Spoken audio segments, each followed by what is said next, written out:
Celebrating 4 years of talk like you've never heard it before. This is GabNet, the Great American Broadcast Network. What makes GabNet talk like you've never heard before? Well, it's the citizen panel concept. Our talk hosts talk to a whole group of people at the same time. Want to be a citizen panel member and add to the conversation? It's simple. First, download Skype. Answer 4 simple questions during the install. You know, your personal stuff, first name, last name, email address, and most importantly, the ID you want us to know you by. Then from Add Contacts on Skype, enter GabNet Live. Become a contact, and you're ready to go. Now, if you're a Luddite and you hate computers, you could use the telephone, just like Grandma had back in the day. Call 347-352-0079 to connect via voice. Don't be shy. It's fun and addictive. Now, the last time I did this promo, I said if you don't call, I'd kill my dog. Of course, I was kidding, but then I accidentally killed him. So, to replace Fluffy, I got this cuddly pussycat. And now, if you don't call, I'll kill this cat. Don't worry, Sylvester. I won't let them hurt you. I'm not kidding. Call now or Sylvester gets it. Again? Ladies and gentlemen, the history of talk radio. Political opinions have been a staple of radio since the early 1920s. Talk radio as a listener participation format has existed since at least the mid-1940s. WMCA New York's Barry Gray was bored with playing music and put a telephone receiver up to his microphone to talk with band leader Woody Herman. This was soon followed by listener call-ins. In 1948, disc jockey Alan Courtney began a call-in program on WGBS Miami. The Alan Courtney Open Phone Forum was a conservative and anti-communist political forum with coverage area over the southeast United States and Cuba. In the 50s, Joe Pine, John Neville, and Gene Shepard were among the first to explore the medium. In recent years, talk radio has gained popularity with many new formats flourishing, including all sports in 1986 with the birth of WFAN New York. The subject matter for these formats are different, but the structure has remained the same for all these years. You might say, talk radio is a 20th century format. Until now, that is. It's 2014. And radio pioneer and innovator Alex Bennett introduces the Citizen Panel on GabNet, the first revolutionary idea in the format since its inception. The Citizen Panel allows for an open discussion to take place between the host and many listeners all at the same time. Listeners claim that it's addictive, producing stimulating discussions on any topic from politics to movies and entertainment. It's not liberal or conservative. It's open to all opinions and ideas. Log on to gabnet.net to listen and find out how you can participate.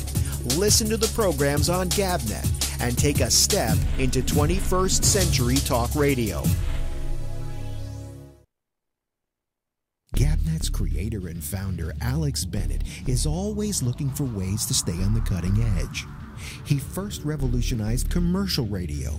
He built a career on being one of the first to speak to the new generation of the 60s. Then he reinvented himself on morning drive radio, where he was the first to use a live studio audience and guest comedians each morning. Another ratings winner. Next, Alex took off for outer space as he brought his unique perspective on politics and news to the satellites. Always a pioneer, his next stop was to create a unique format that no one else had ever done, with citizen panels on the internet. What's next? Is there any place left to innovate? Are there any stones left unturned? Introducing GabNet Live on Roku. That's right, GabNet Live on Roku. No lies, because you can't lie on the internet. GabNet is now available on your TV. You can listen to GabNet's 24/7 network stream or browse your favorite GabNet shows from the archives, just like on gabnet.net. But that's not all. You can also watch video of Alex's archived live stream TV programs, as well as his televised Friday night Ramble. It's all there for you, and all you have to do is turn on your Roku device, search the Roku store for GabNet Live, and add the channel to your lineup. Then sit back and enjoy. It's GabNet Live on Roku. Thanks, Alex. Celebrating 4 years of talk like you've never heard it before. This is GABNet, the Great American Broadcast Network.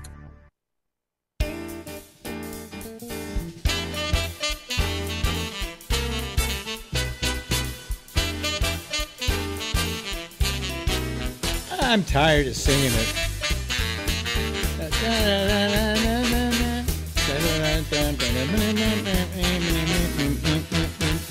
Hey everybody, guess who this is? Me. I'm like a bad penny. I keep turning up. Here I am again.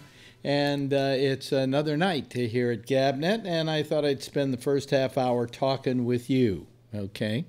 I don't know why. Let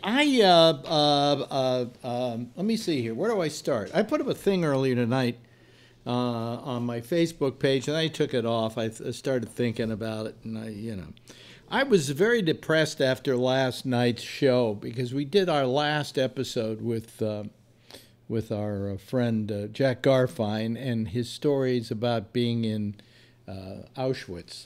Last night was the Auschwitz show, and when we first had the interview with him, we got several hundred people who watched it within a very short amount of time, and I was amazed with the amount of people who watched it. And then the next week it kind of went down, and last night it was like it almost didn't exist at all. We had some of the worst video numbers that we've had in quite a while.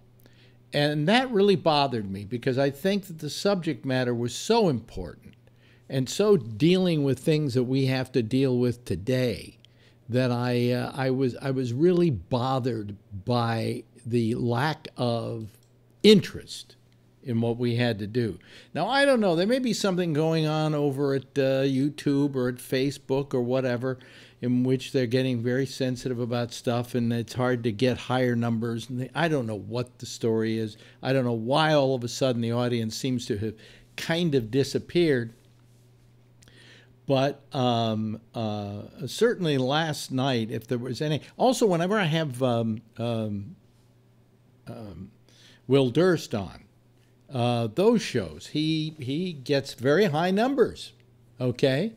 We get... At one time, there were like about almost 300 people that watched just the replays of that show, rather than just the show that was on the air. And that doesn't include all the people that would listen to it on a given day through the various audio sources that we have and so on.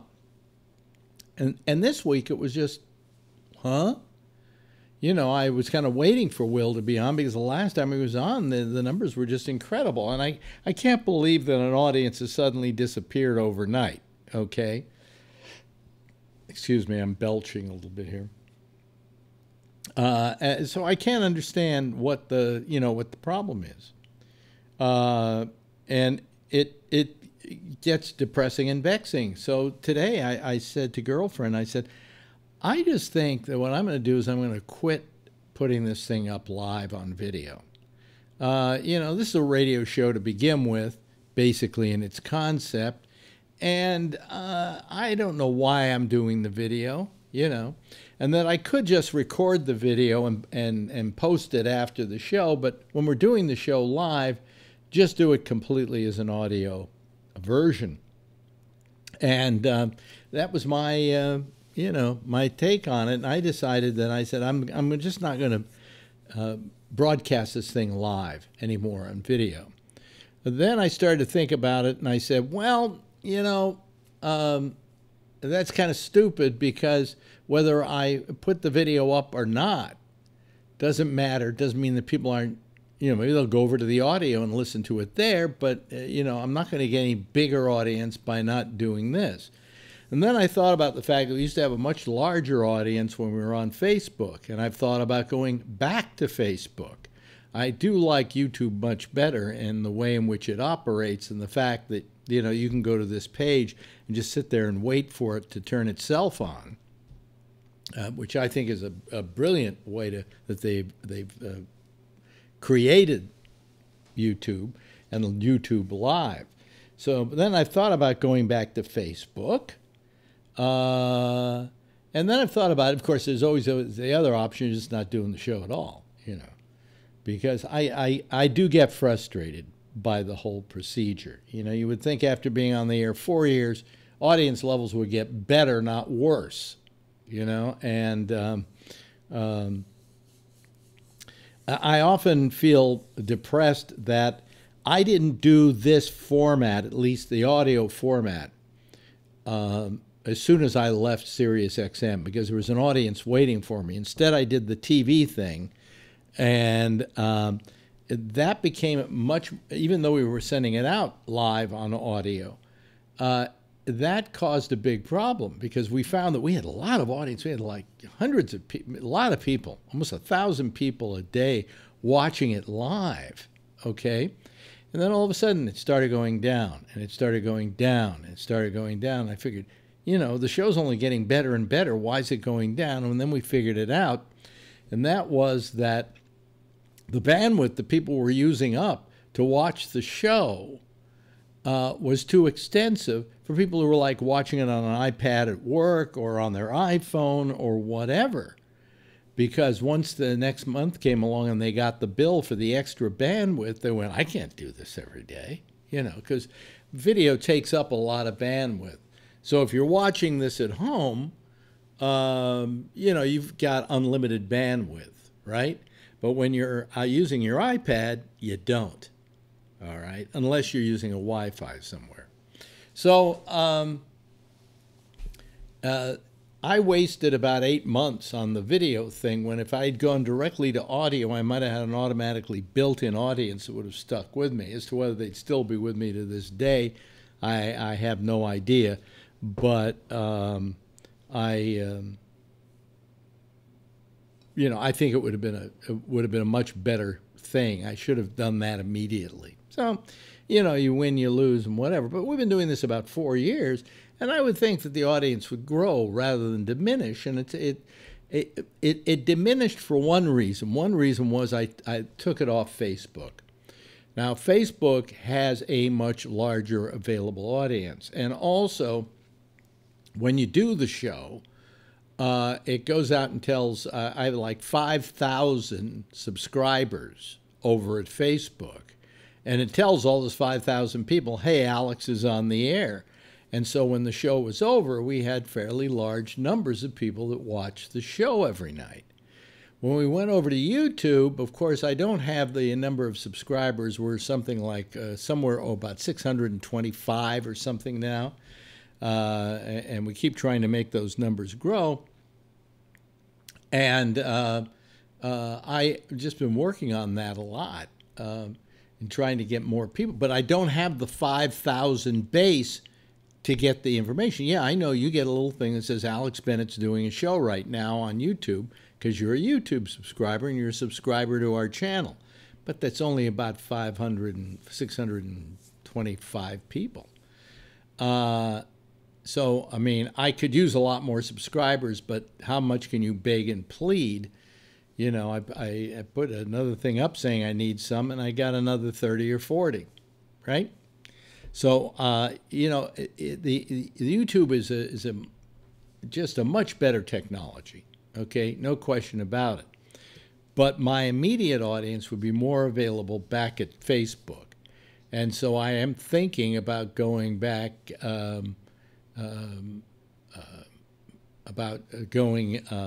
to Facebook. I'm still considering that. I may start doing an afternoon show on Facebook and compare the two against each other. Not a long one, maybe an hour or something like that.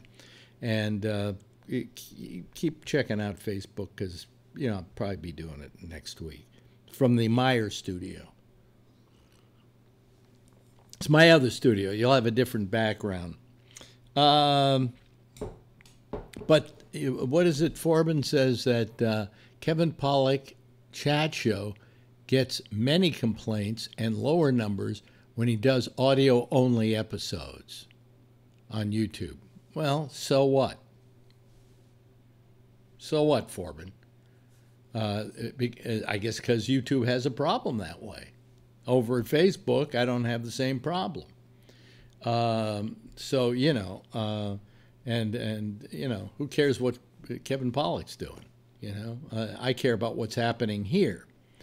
It says I've been watching YouTube live shows for a solid 4 years now. I haven't been doing them here.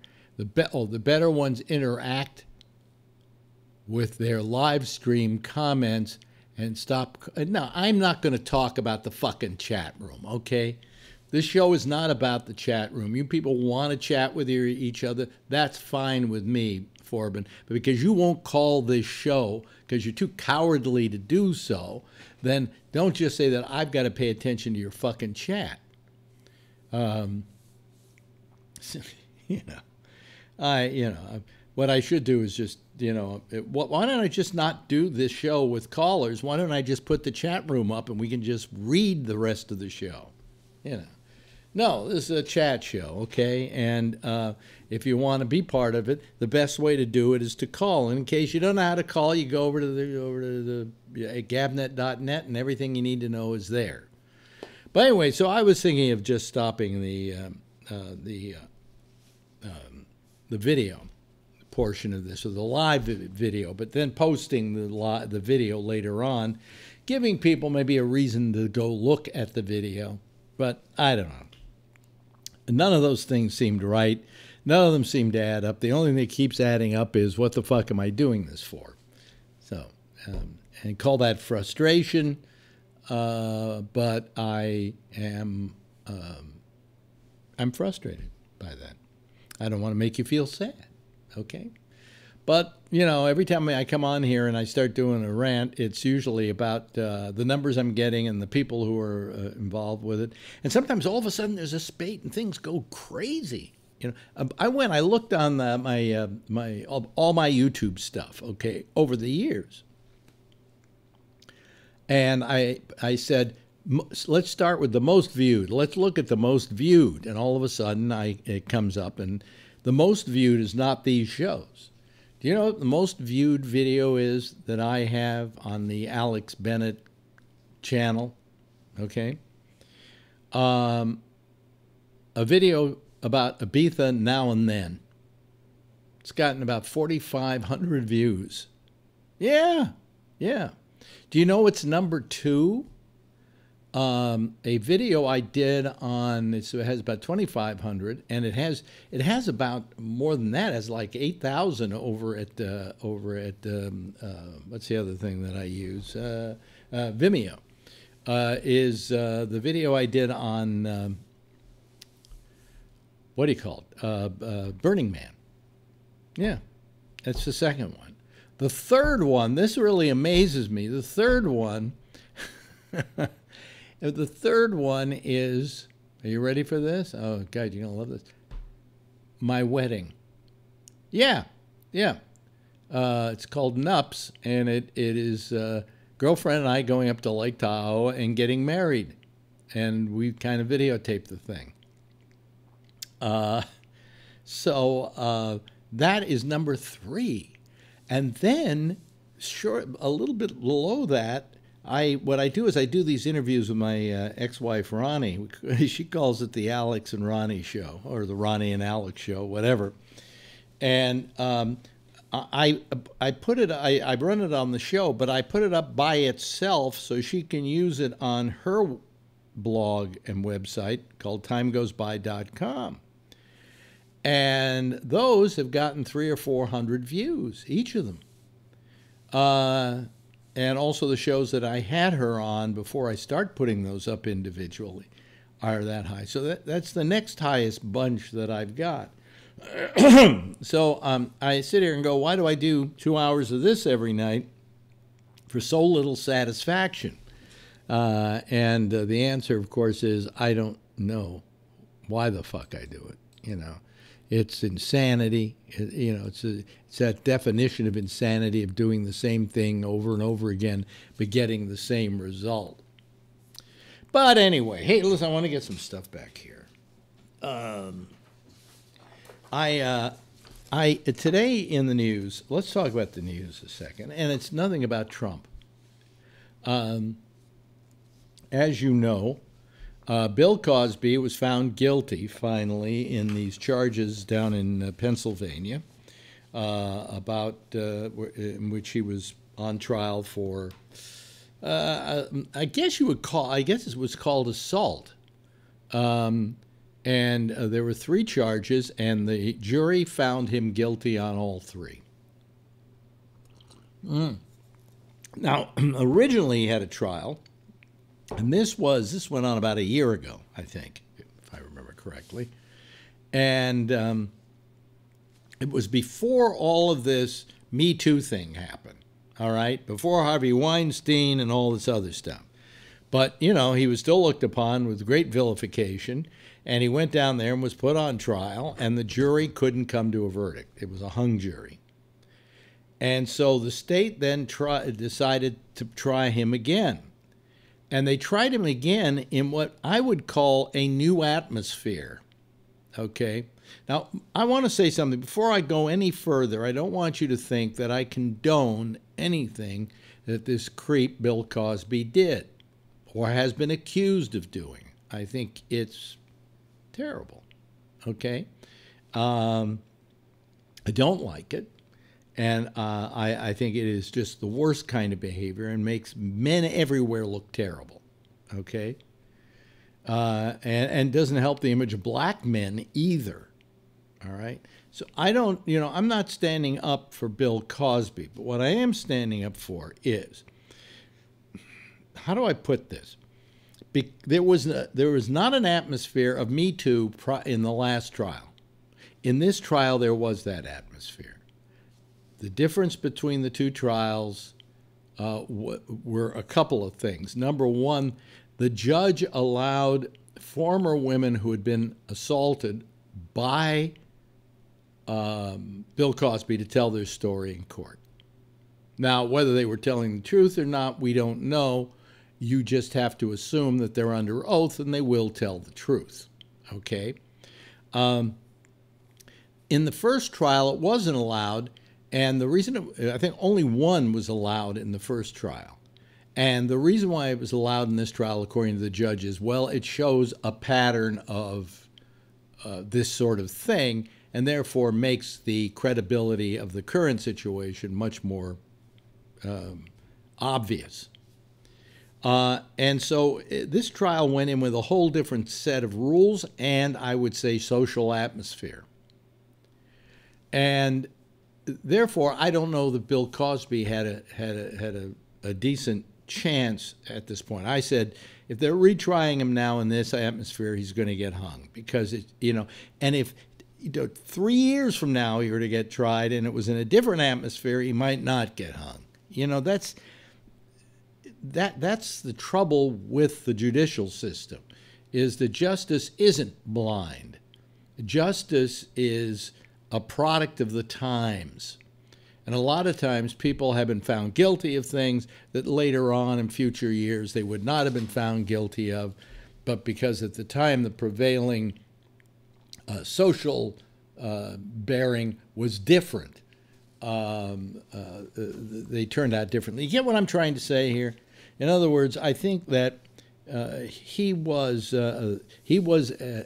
somewhat a victim of a social movement. And I'm saying a victim only because he was a victim of not getting what I considered an impartiality that he would have otherwise been given absent the whole Me Too movement. Does this make sense to you? Now, I'm glad they found him guilty. Okay? I think that's it was a long time in coming. All right? But the question is the substance of this guilt. They say he can get up to 30 years in prison. Well, he's never going to make that. He's lucky if he's going to live another 5 years. Or if they send him to prison, if he's going to live at all, even 5 years. He is almost blind. He's a man who's old, but he's older beyond his years. He's only 2 years older than I am, and I don't think I look that old, But the question is, what happens to Bill Cosby? And The judge can just say, well, we're not gonna make him spend any time in prison. We found him guilty, and that's enough. And I quite frankly feel that is enough. But these women that were down there today, they were out for blood. They were cheering. They were happy. They were delighted. And it kind of looked like a bunch of people at a hanging, kind of, in the old days where they used to have a hanging and everybody would run around passing out booze and drinking and cheering each other and cheering it when the person was being strung up, usually a black person in the South.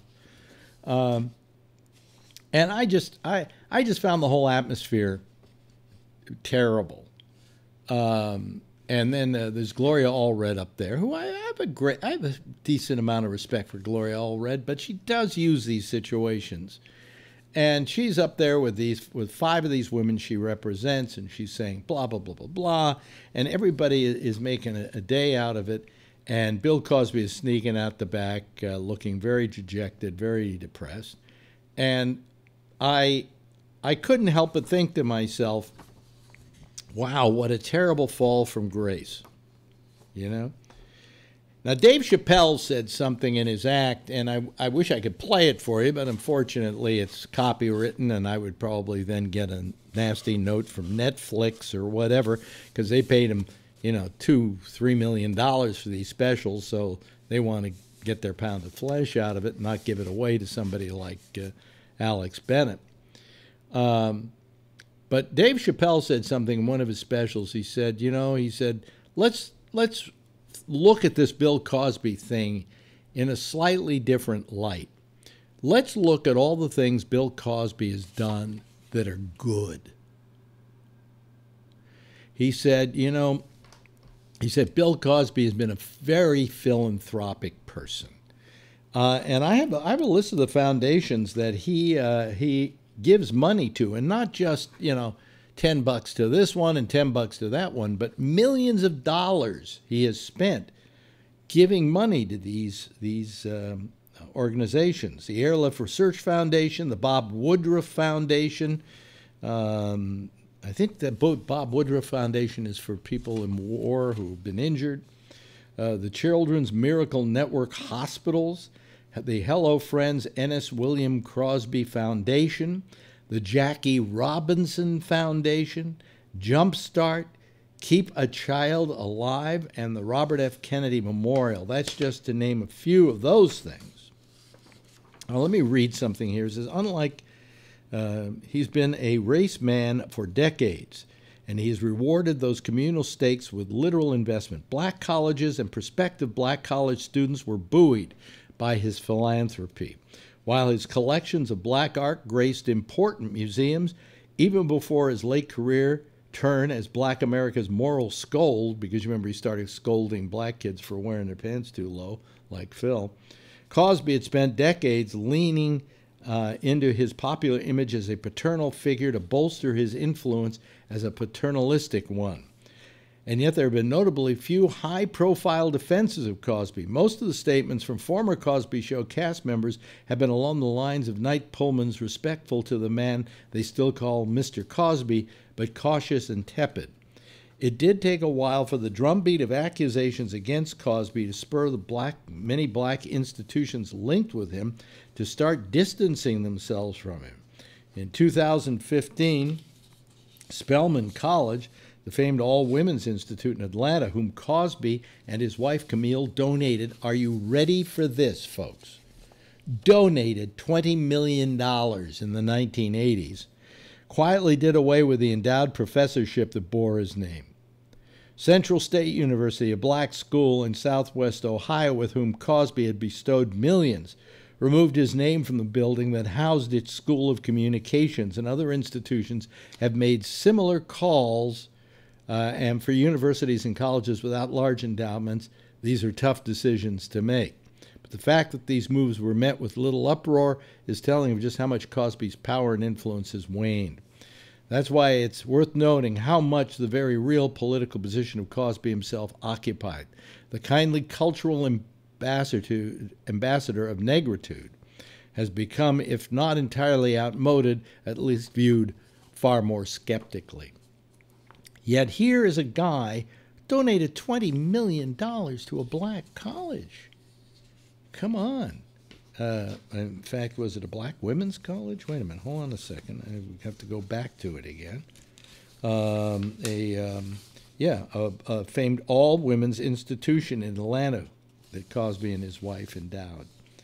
So, what the comedian was saying, Dave Chappelle, he said at the end of his little rant and so forth that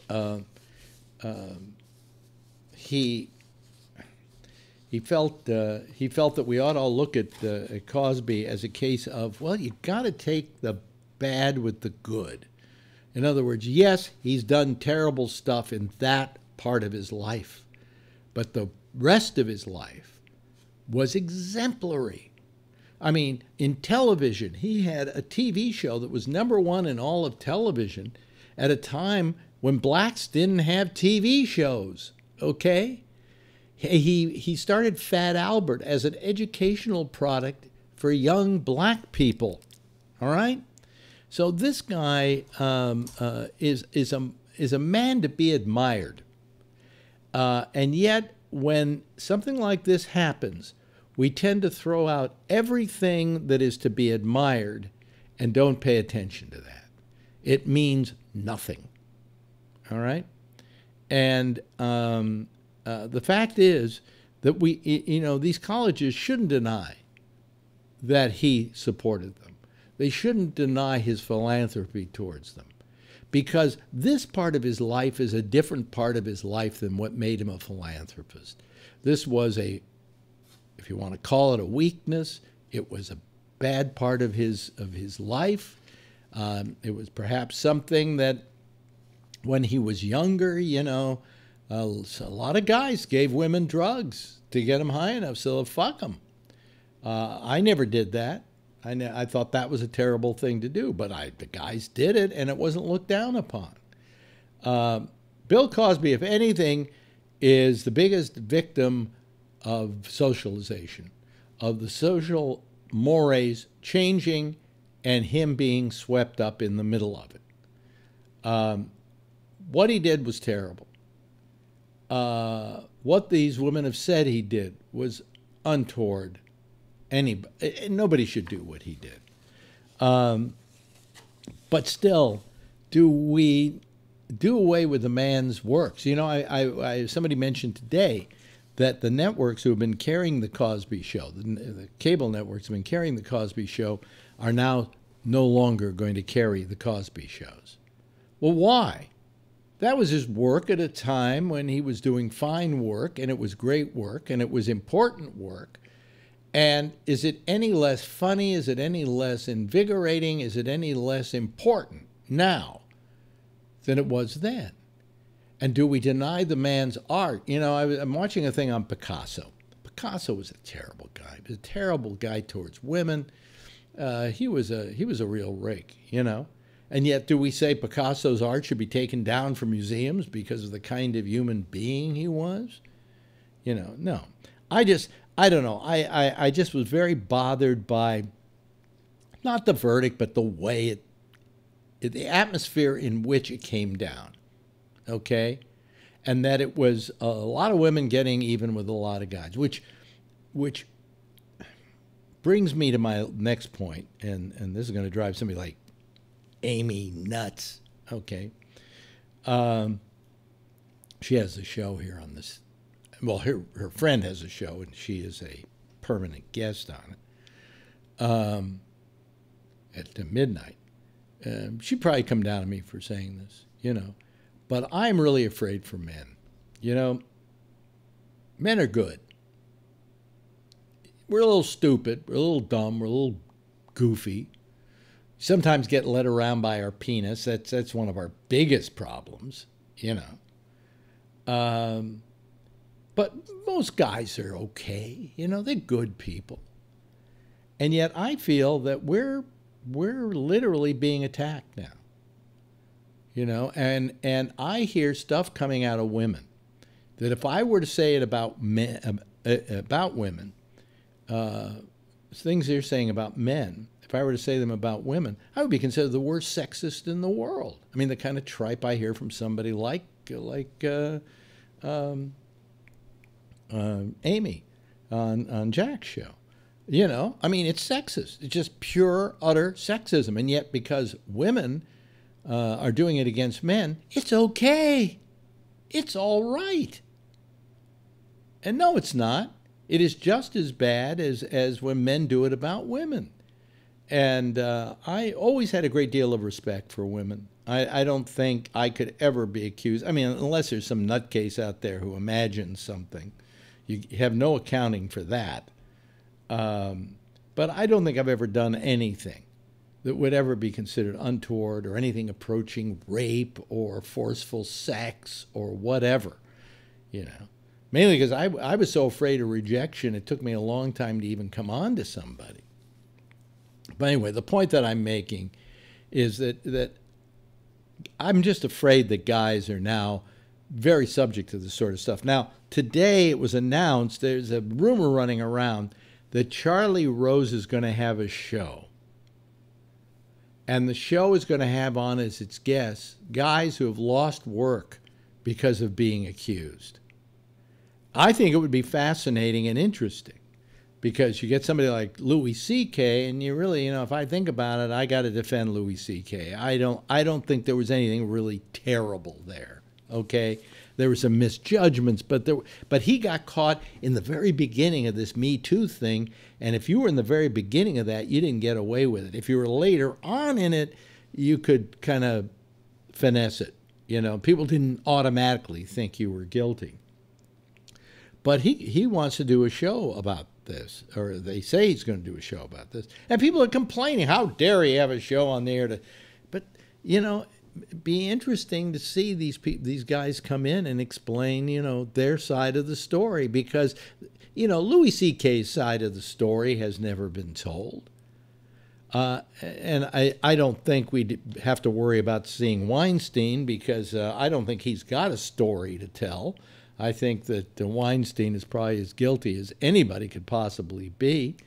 You know, but there are several of these people that were on the cusp of all of that. And what they did was, yeah, they had some misjudgments 20 years ago, which now they don't even engage in any longer, and they're being called to account for it. And it reminds me of the communist purge back in the 50s, where somebody was a communist 20 years earlier because he thought it wasn't a bad idea, it was a hip thing to do, or he knew a woman who was a communist and he wanted to get laid or whatever. 20 years later is being accused of something he did 20 years earlier as a youthful folly.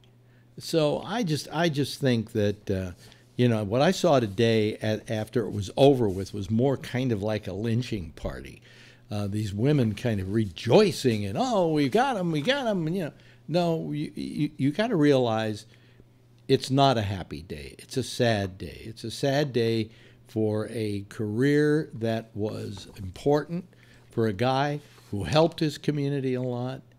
But it was a sad day that he had to fall from grace. And not that he shouldn't have fallen from grace. Not that it wasn't important that he fall from grace. Okay? But the difference there was that that fall from grace should not be celebrated. We should just say it's a very sad day that it had to come to this. And not feel sorry for Bill Cosby. God knows there's no sympathy that I have here for Cosby. But I do have a sympathy for all the people who turn this into a lynching. And don't just say, we got the guy, we're satisfied, let's go home now and be able to sleep better at night.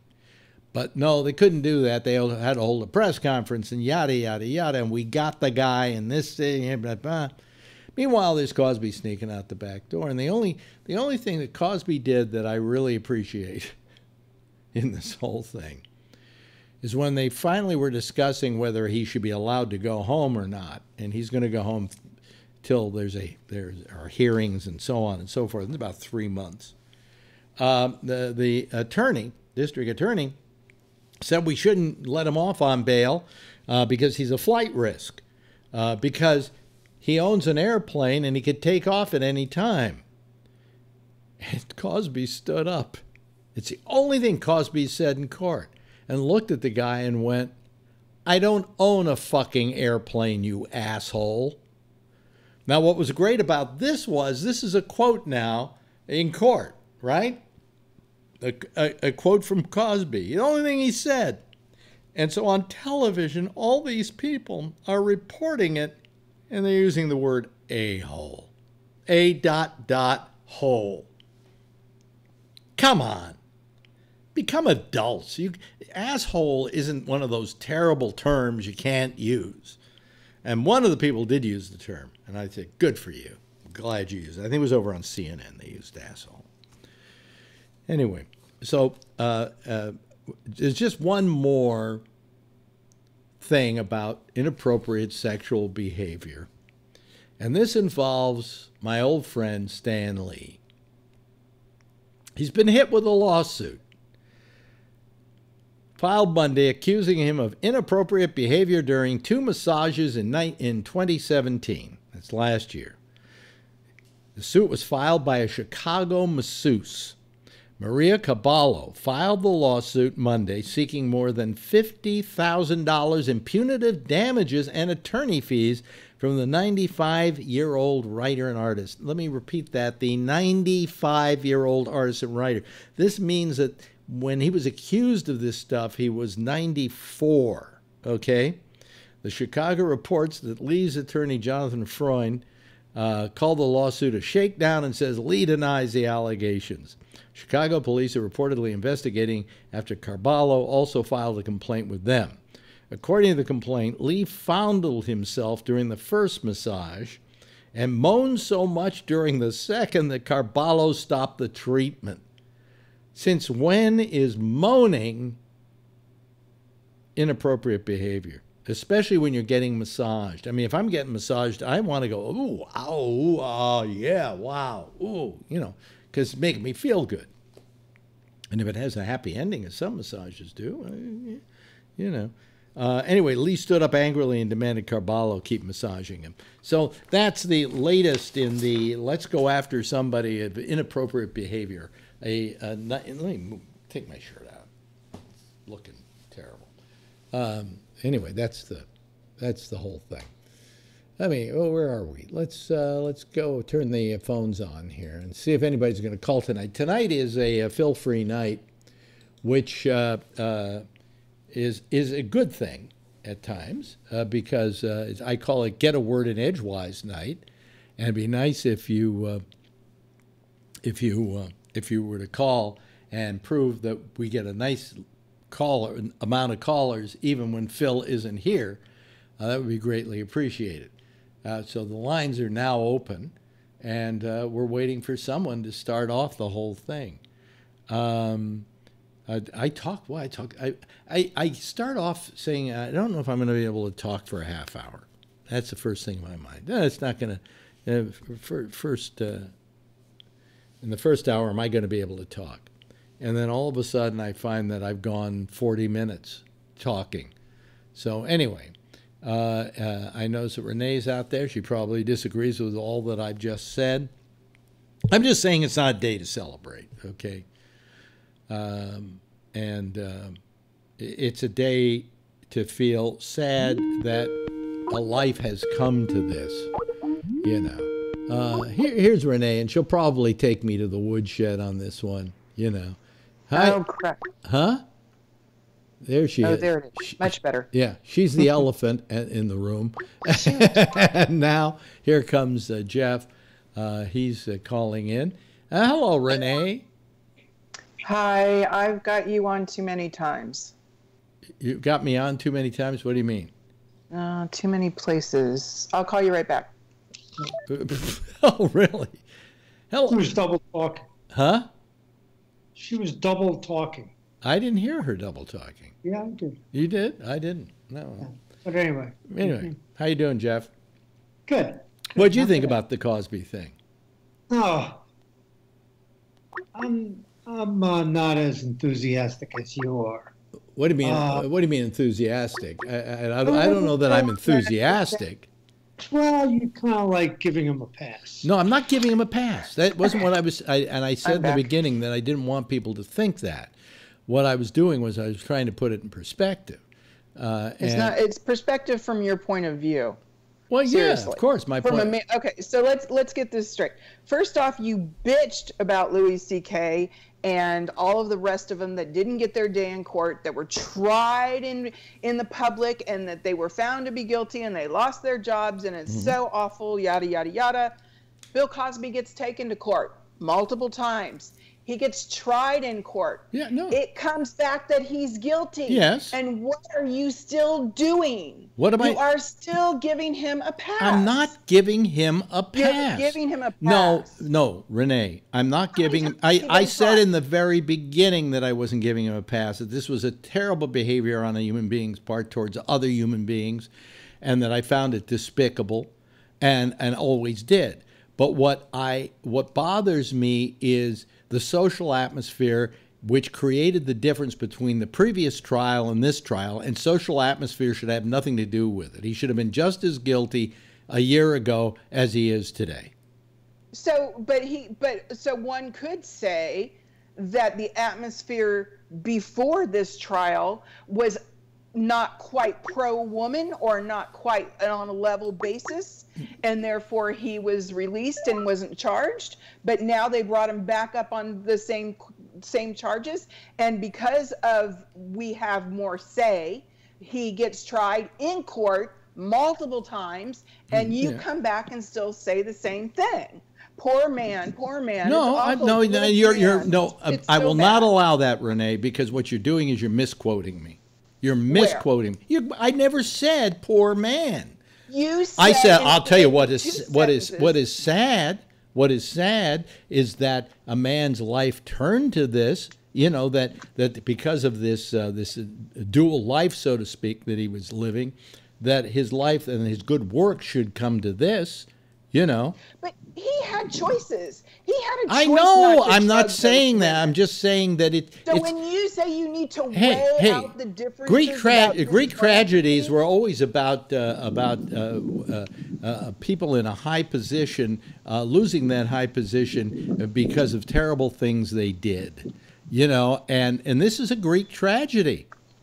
So 4,000 years, information, education, evolving. Well, quite frankly, in many ways, I think you're a sexist, and that's why you take the position you do. I'm just tired. You know what? Women have been shit on for so long, and now that we've got wait a minute. Ray Renati has just joined us, and he just went, "Oh God." Yes, Ray. Oh, I just hear this all the time, Renee. I get so sick of it. It's okay, go. I mean, no, it's it's the thing that we're supposed to all believe, and then I even know men my age who chastise themselves to make the women around them happy, so that they're more accepted by the women who want to make sure that the whole victimhood sort of like outlook on life is the one that everyone buys into. And I'm so tired of it, because everybody has their struggles in life, men, women, no matter what color you are, no matter what age you are. It's just a bunch of crap. I mean, I think I'm just tired of it. I think the most horrible thing is what we could call gender entrapment, and that goes for both men and women.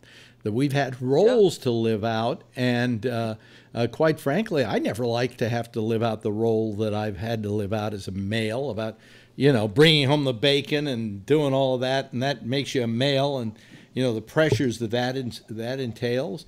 I think that you can't say that past like 1960, because both men and women were thrown into the workforce at that particular point in time. So you're giving me shit from that caused a whole different 60 years ago. Hey, by the way, will you look at the picture we're looking at? Is that the moon behind you, Ray? Yeah. Yeah, there it is. Yeah, the moon's following me. By the way, you're through with the play now. How'd it go? No, I have one more. We have this weekend. That's it. Oh, good. We have it's going great. Yeah. It's going great. Well, we heard you were really good in it. Oh, thanks. I didn't mean to be such a prick right then. I have to hear this. Like, I think part of the problem is in San Francisco that the whole Me Too thing and the whole, like, people of privilege have to, whip themselves type of attitude is just so rampant. I get tired of it because I'm one of those people that gets pasted onto just because I'm a 50-something white male. I mean, but Renee, you can't deny that many men recently have lost their livelihoods as a result of innuendo and statements that were made. That statements. Wait a minute. No. Statements made by people that were unverified. That was like, you're a McCarthyite. You're a McCarthyite. You're like the House Un-American Activities Subcommittee who accused people. That's what he says. That's what Donald Trump said. If a woman is getting harassed at her job, she should quit. Not go to HR, not help get the guy training. Now you're doing whataboutism. That's a wrong theory on the part. That's a wrong theory on the part of Donald Trump. They shouldn't do that. They should be able to go to HR, and HR should be able to sort out the problem. So you know what the big deal about all this at the moment is, and we're not talking about it. And so Ray, I didn't mean to interrupt you. And it's all right. It's fine. Wait, when people talk about being racist, I don't ever take it into myself because I'm not usually racist. So Ray, and most of the men on the show, you have to remember that they're not talking about you. Okay. They're not talking about men like you. They're talking about a whole nother breed of men, of a man who would drug multiple women and rape them. That's not any of you. So when all of these women are coming up or you're hearing it, you can just say point blank, I don't fall into that category. Tell me something quickly. What is there? Many times when I was younger, I would not give women drugs without them knowing that they were taking the drugs, and in fact, they would ask for them. Okay, and many times they would ask, "Do you have any Quaaludes?" Now, if I give them a Quaalude, because I know once I give them the Quaalude, it's a slam dunk. Okay, would that be wrong of me? Would that be wrong of me? Can you explain can you define the definition of slam dunk? Well, I'm saying a slam dunk that you're going to get laid. That she's going to be awake enough to get laid. No, well, the Quaaludes didn't make you pass out. Quaaludes made you horny, among other things. They could make you pass out. They could be used as a sleeping pill. The great thing about Quaaludes, let me explain something to you so you know what Quaaludes do. You got to explain a drug to me. The great thing about Quaaludes were that as a sleeping pill, you could take them, and if you wanted to go to sleep, you could go right to sleep. If you then wanted to get up and walk around and do stuff and get stuff done, you could do that too. It was a hypnotic. It wasn't a how can we call it? A tranquilizer. A tranquilizer. So. Yeah. Okay. And that's what he's accused of using, by the way. And how many times is he accused of using that? Oh well, endless numbers of times, and I'm sure he's guilty of it. You know, except in Janice Dickinson's case. Okay. Okay, so hold on. You know what we're not talking about, and we ought to be talking about, because this is what Ray and Alex, but Alex has been dragging us through it. The guy. Sorry, I heard it on today. The guy who drove the truck into the van into the people in Toronto, he often visits websites that actually talk about what you gentlemen were just talking about. There's a whole group of men, and I'm looking for the website now. I can't remember what it's called. There's a whole group of men out there that feel that all of this So I should rephrase what I just said, because I'm about to say something bad. There's a group of men out there that feel like you guys. However, they're not you guys. There's a group of men out on the web talking about how hard it is to be a man, how difficult it is to get all of these things that you have to do and that you're expected to do and you shouldn't have to be expected to do. They're out there. But the guy who drove the van into the pedestrians in Toronto works Women, men that believe that, but they also believe the fact that they own the women's body and they have the right to the women, and that the women are there to service them. Well, then they're not like us. Well, that's why I separated it. Well, then, but you said they're kind of like you. Well, they're like you because it's a Bill Cosby thing. The difference between drugging somebody and not drugging somebody. They know the difference, and they don't know the difference. So it's the same thing. It's just there are men out there like you that are just being pushed to the limit. And it's very difficult. And now there's groups so that they can talk about these things.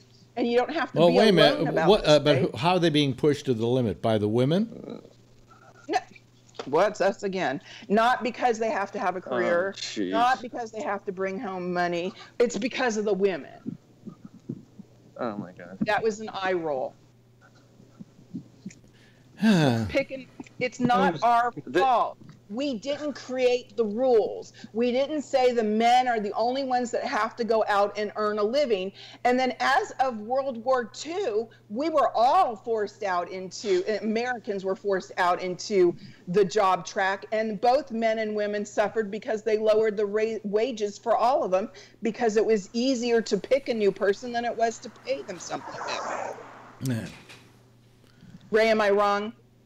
I'm not going to even try to have a discussion with you about this, Renee. It's okay. You know what? Because your train of thought is completely off, and you don't see it, and I'm not going to try to convince you otherwise, because it would be like trying to convince my wife or women friends that I know that think the same way, and they don't even understand what I'm saying. So I'm done. I'm not going to say anything. But we don't think you're one of those men. We don't think that you're standing in our way. Okay. Why do you think that we are talking at you like that? Because you just said that they're just like you, but they went a little further. And it's a completely different thing. No, there are a group of men out there that feel the same way you do about that. And then there's the freaks out there that do exactly like driving vans into pedestrians. But there are men out there with the same. I don't think I am insulted by even being lumped in with those people. And we're insulted by saying a guy who goes to trial gets slammed with the verdict, and you turn around and say, "Oh yeah, I think Bill Cosby." I said Bill Cosby was a wonderful person. No, well, you didn't, obviously you weren't fucking listening to me, because I made that exception. I made that statement about, now before I start this, remember how I feel. This man is disgusting, okay? And I made a point of that, and yet you somehow come back in and you're saying, hey, you're in your 30-minute rant, or what was it, 30 minutes? You did, towards the end of that, what you said was that it should be taken into consideration all of the good choices that he made. As a matter of fact, I was quoting Dave Chappelle, who, if you watch his special on Netflix, does a whole piece about Bill Cosby and about what he said, all the great things Bill Cosby did for the black community and for the community in general, and that we should not forget those, even though he turned out to be a creep. He said, you've got to remember that all the good that Bill Cosby did and the thing that produced the good that he did was the same thing that produced this horrible person at the same time. And that you have to figure that sometimes you get both, okay? And we should not forget, though, what Bill Cosby did for blacks in America and what he did for just America in general. And I have to agree with him on that. And we shouldn't forget the fact that he drugged us and raped us. Yeah, but that's... And he was convicted of it. That's the way the story ends. But, I mean, Wagner was a anti-Semitic, but I still think he wrote some great music. Okay, and I'm not going to negate his music because he was an anti-Semitic. Okay? I mean, I'm still going to say what he did well. He did good. Hello, Kevin. Hi, Alex. You been listening to this? Hey, Kevin. Yeah, I have. What are your thoughts? Well, it's like I wrote in a post today. I went, Cosby, wow. And that was all I said. And, you know, a couple of my friends chimed in, and the main thing, I guess my thoughts were, I grew up with the guy, same thoughts that you had. He was a comedian that I grew up with. I loved it.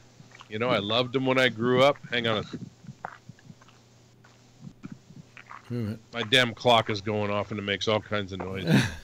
I grew up with the guy, loved him. I bought his albums. We used to sit in the street and listen to him. Yeah. You know, hey, Fat Albert, the whole thing.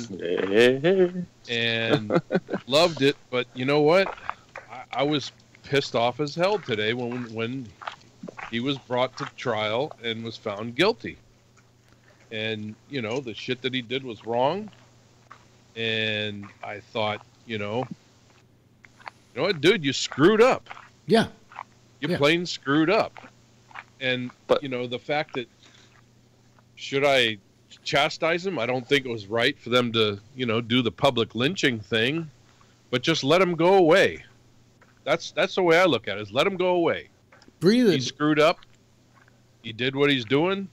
Let him go away. Let him fade away. Yeah.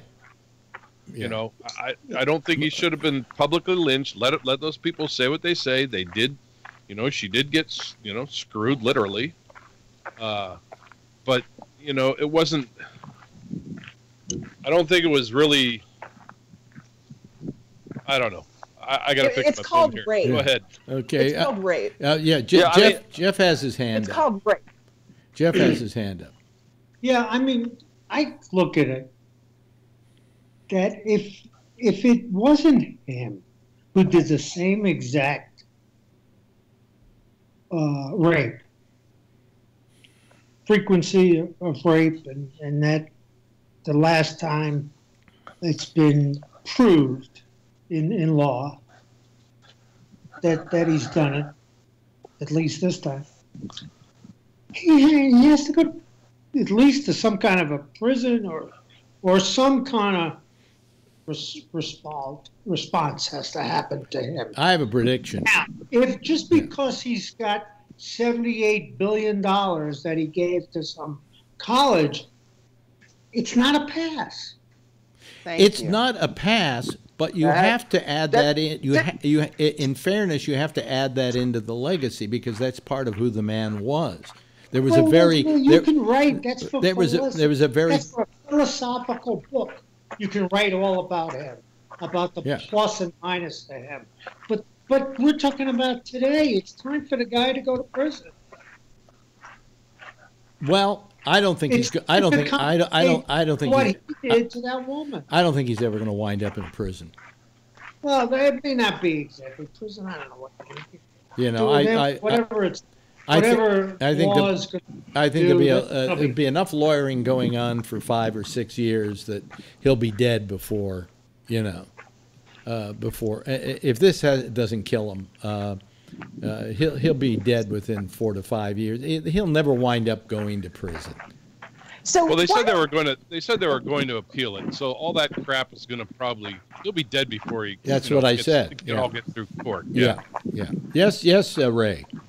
Yeah, I'm more on the side of Renee on this. I mean, if everything that he's accused of doing is true, I think it's absolutely disgusting. If he actually raped 60 plus women, like they say, was this trial just for one woman?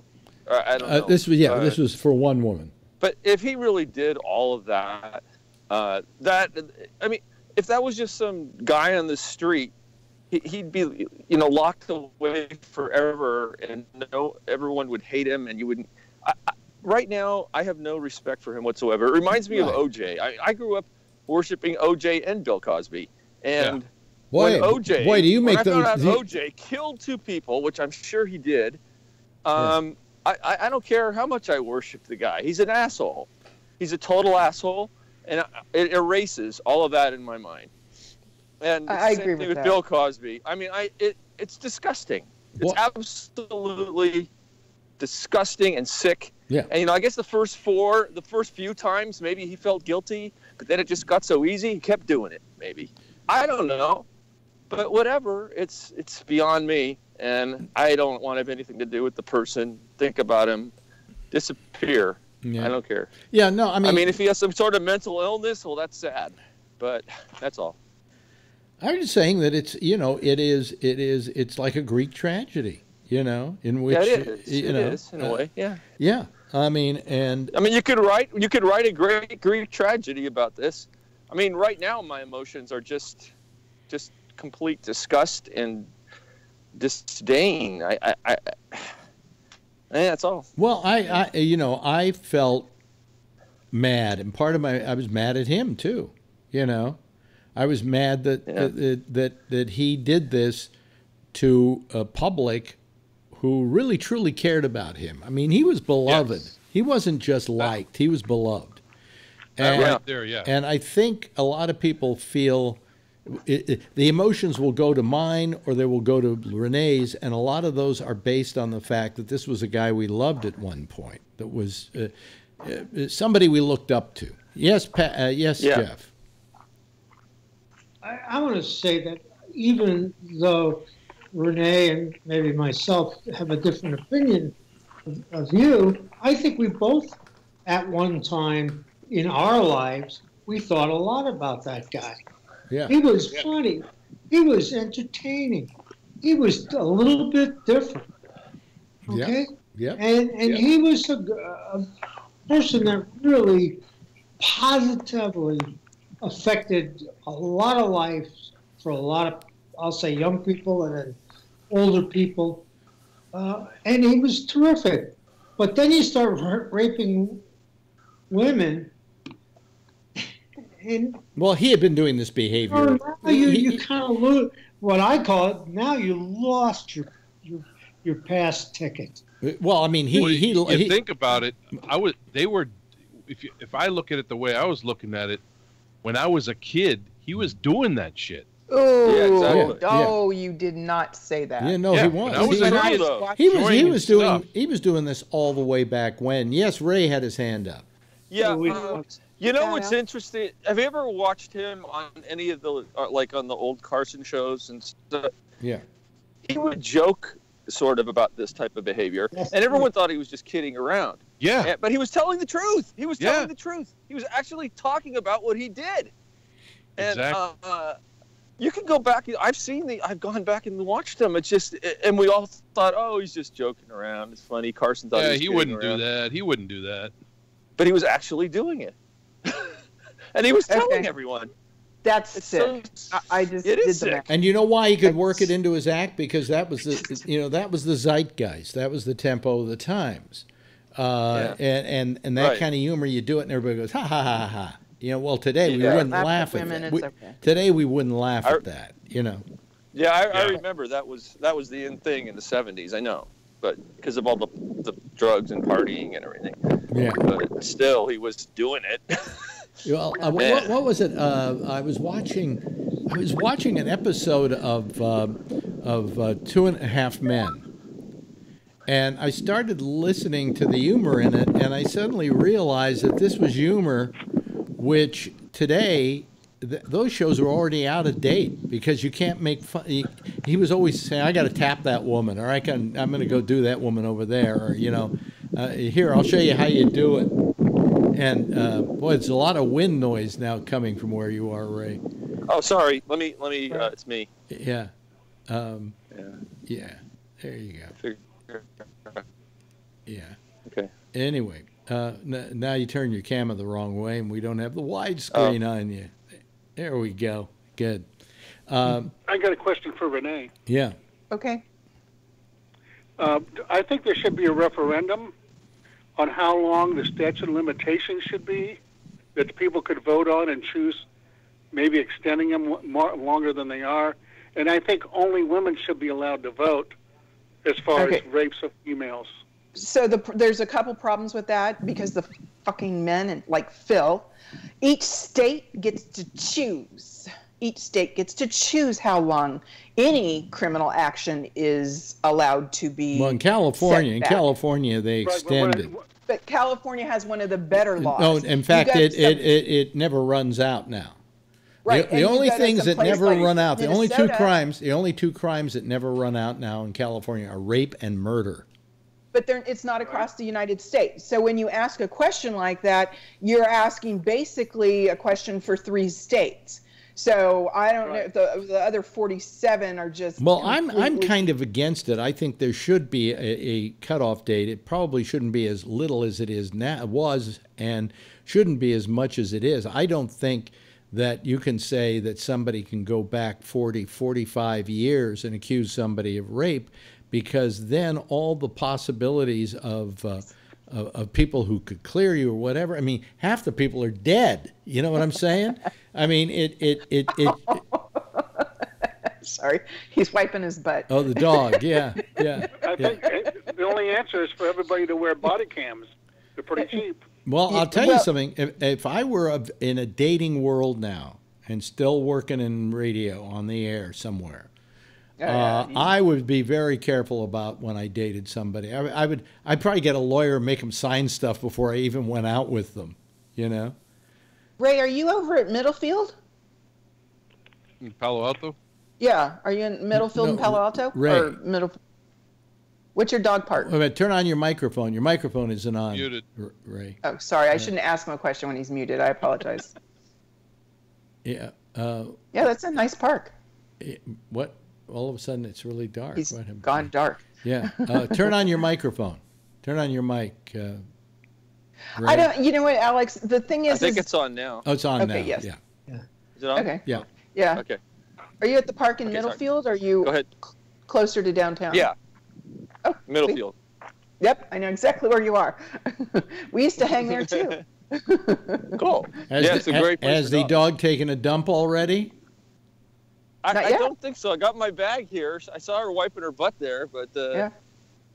I don't think Cool. she has. Yeah. Yeah. So if you guys there's Sorry. psychologists today, or psychology today does talk about men's feelings about what's happening in the new era of women, and then how they feel about all the pressures that come up against them that they've had all of this time, that now women are just getting to the point where we're being required to share those responsibilities as well. And so a lot of people do talk about this. I think it's important discussion to have, but I probably am not the best person to talk about men's oppression. Or if we're, and is it countrywide? Meaning, is it just a United States thing, or is this a feeling that's going across the planet? I believe that the Me Too thing is pretty much worldwide, less probably in some countries than others. Because in some... Why do you sign the two together? What? Why is the Me Too, why are you attaching the two? Why are you saying Me Too and... Why are they the same thing? Well, I'm saying because here we have various movements going on that are exacerbating our movement forward, okay? And the question is, do these same similar social things go on in other countries? And I'm going to have to say in some countries less than others. And the reason being that in some countries, these were already a given. I don't think you go to Sweden, Denmark, or whatever, and really find the same level of sexism in those countries that you find in the United States. On the other hand, you may find considerably more sexism in, say, France. Yes, there's much more in France. I can tell you that for sure. And Italy. So the nature of, and then you have to add to that the women, and how many of them have banded together to do something about this. But you do agree that we had to band together to get this done. Well, everybody has to band together. To get Bill Cosby on trial. No, I don't think you had to band together. I think the people in Pennsylvania had to, the district attorney had to get together and decide to charge him with it. The women's movement had nothing to do with Bill Cosby being charged.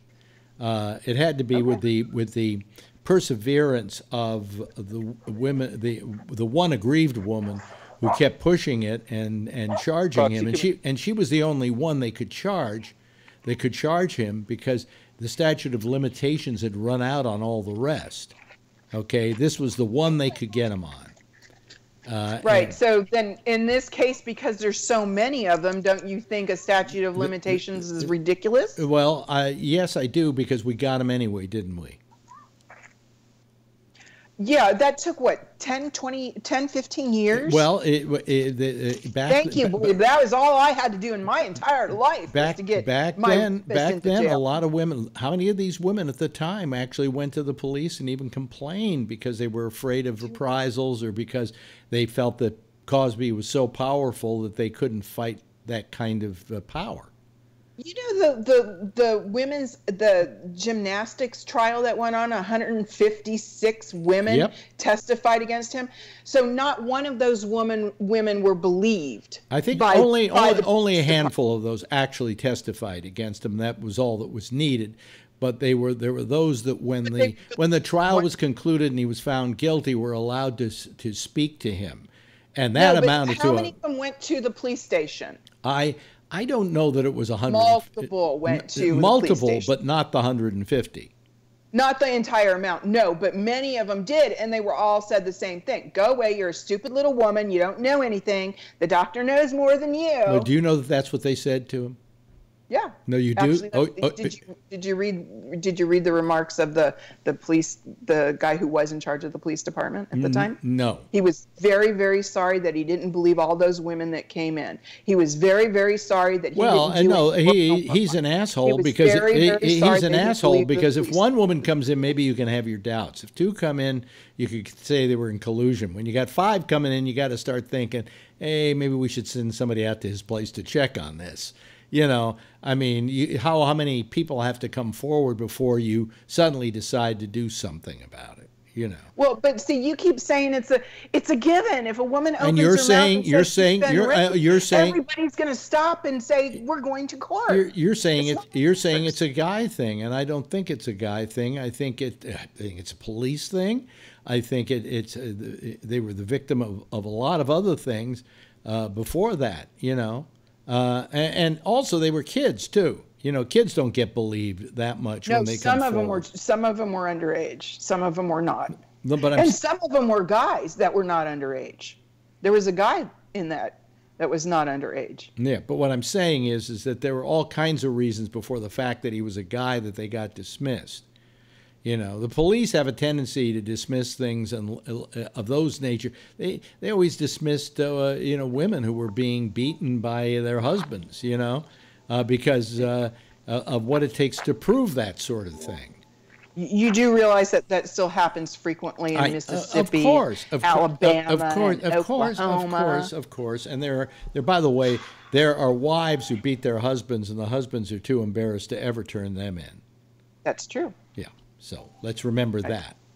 Right, but it's like, it's a far smaller amount. I don't know that it's as small as you think it is, Renee, or you'd like to believe it is. Yeah. It's not like you guys have ever really had it. I just think that guys on the whole are, I hear very sexist remarks about guys. And they're remarks to the extent of, they're silly or they're stupid or they're goofy or they're whatever.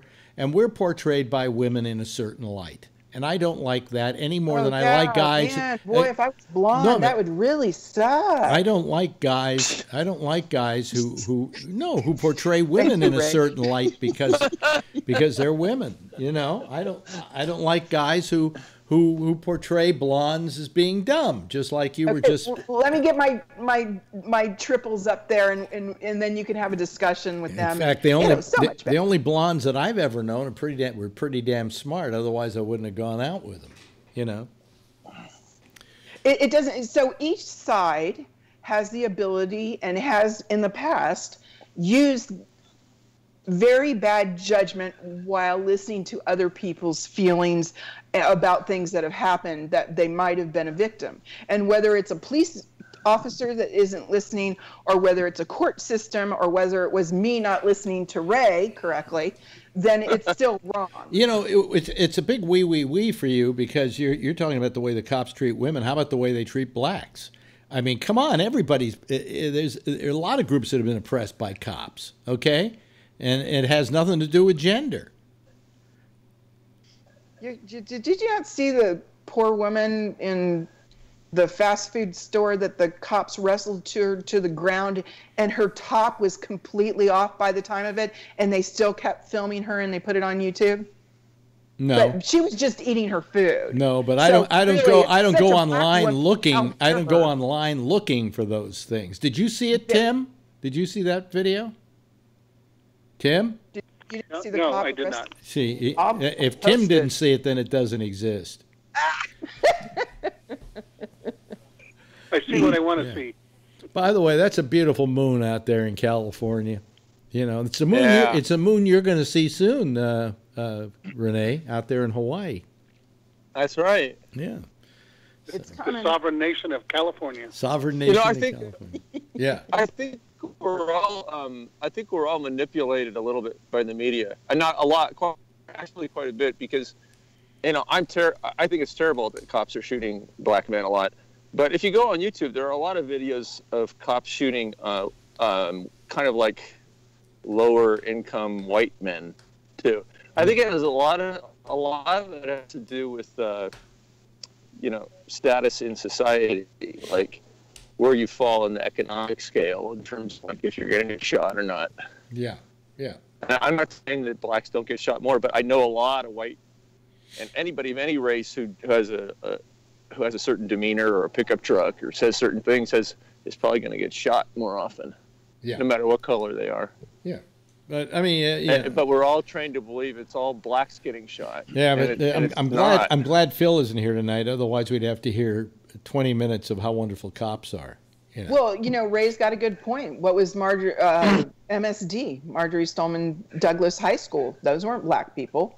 But it brought those people to the front so that they would get more white people to listen to them about how bad it is. Yeah, but also that community listened to them because Yeah. they were white kids. If they were all black kids, I don't think they would have listened to them. They're not listening to the black kids in Probably Chicago, Nope, they're not. So I mean, I have to say that what happened at Marjorie Stoneman or whatever Douglas Stoneman School was a product partially of the fact that these were white kids in a very white community that never sees violence, and so therefore it became, oh my God, look at what happened to these poor kids. But every day there are kids getting killed in Chicago in schools and in the streets, and everybody's just going, that's Chicago, Yeah. And There's so much racism. Yeah. There really is. And it's not just in Chicago and in the South and stuff. If you go to Central California or the foothills or whatever, like my parents live up in Angels Camp, California. You might as well be really pretty. in the but everyone is there's such a racist community. It really is. Wow, I don't see the video anymore. Oh, you can't see it? Anyway, so even in Angel Camp, but is the racism more against white people or against Hispanic people? Oh no, against no, they're all huge Trump supporters, huge, and gross. I don't want to say bad things about my family, but there are members of my family who believe that Obama could never win, who absolutely hate Hillary to the core. But they can't say why. But they can't say why. Yeah. Yeah. There was a recent study that said that pretty much a psychiatrist, I don't know who it was, said that Trump won because of white fear more than anything. It wasn't jobs. And it wasn't trade or anything like that. I think that what you had going on there is you actually had Obama creating the atmosphere for Trump to exist, because you had a black president, and this made the whites feel very uncomfortable. And so when Trump came along, he was kind of the antidote, and that's why they won't get rid of Pruitt, because he's undoing all this stuff Obama did. No matter how corrupt he is, they won't get rid of him. Well, he may have to get rid of him. But Trump is playing to his base. He's just playing to his base. Yeah, but yes, Kevin.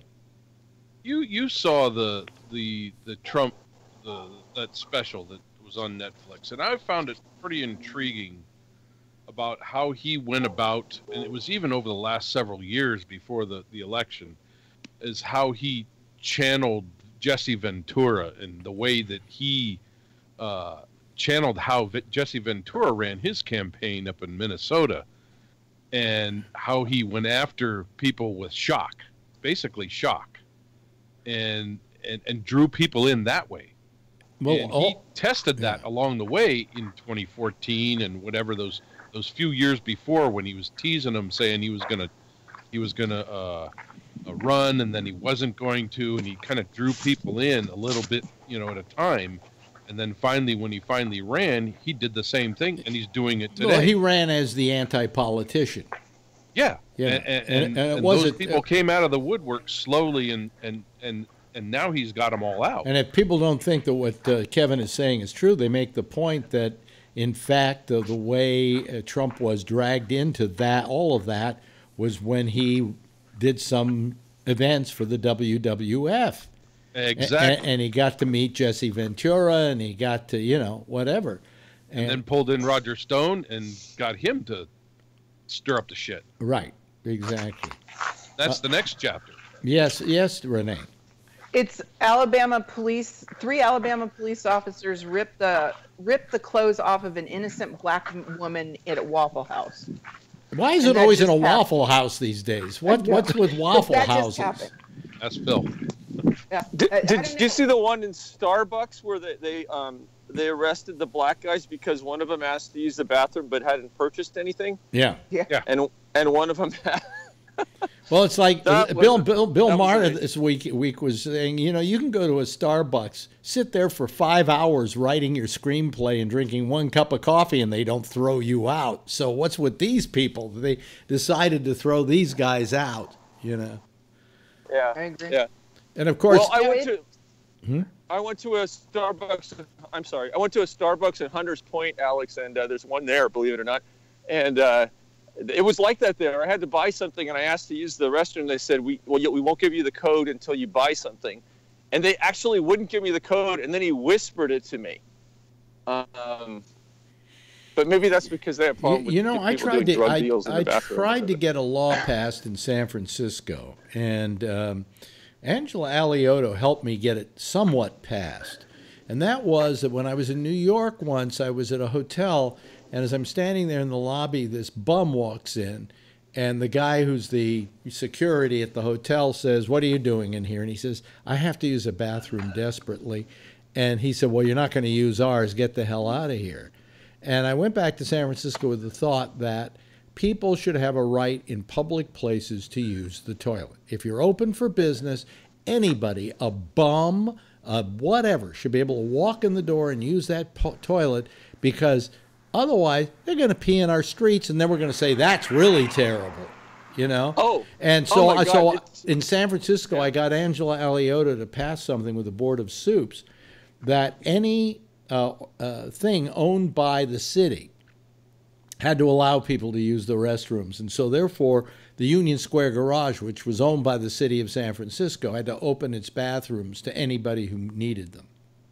Yes, and since you did that, also the Sutter Stockton Garage keeps their bathrooms open all day except for late at night. Yeah. So I mean, I tried to do something, But it's still a problem because none of the other businesses will let them go, and as you know, there's not enough public bathrooms, and I don't have to explain what happens at 8 o'clock on a Monday morning in the Tenderloin.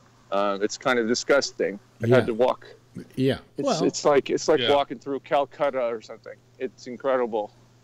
Well, the stench and Yep. So anyway, I think we've discussed enough with Renee,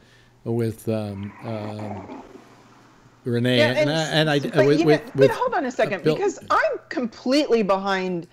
I really wish our knee-jerk reaction didn't get rid of Al Franken, because he was actually good at his job. Well, there was a perfect example of what I'm talking about. But he was chased from office by a woman, without Kirsten Gillibrand, who I will never vote for ever again. Okay. Without legal representation.